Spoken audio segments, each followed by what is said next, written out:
লেবু শরবত বানিয়ে দেখাচ্ছি। অনেক গরম পড়েছে, তাই লেবু শরবত বানাচ্ছি। বুঝতে পারছেন? পেয়েছি প্রচুর রস।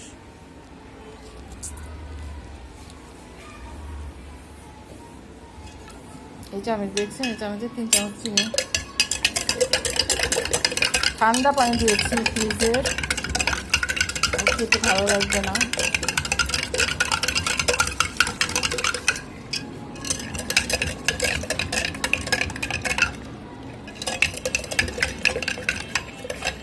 ব্লেন্ডার আজকে করলাম না, হাতে বানিয়ে দেখাচ্ছি। বিসমিল্লাহ।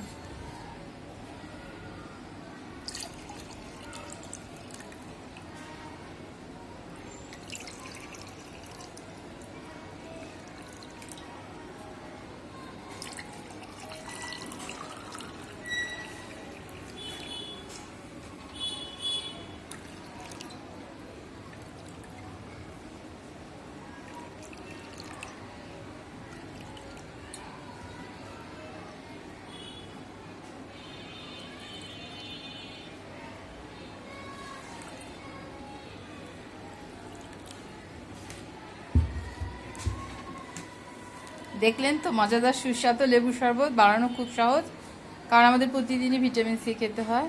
তাই মজাদার সুস্বাদু ঠান্ডা লেবু শরবত বানালাম। সবাইকে অনেক ধন্যবাদ। সাবস্ক্রাইব করবেন, ভালো লাগলে আপনারাও খাবেন, তাহলে স্বাস্থ্য, শরীর, মন সব ভালো থাকবে এই গরমে।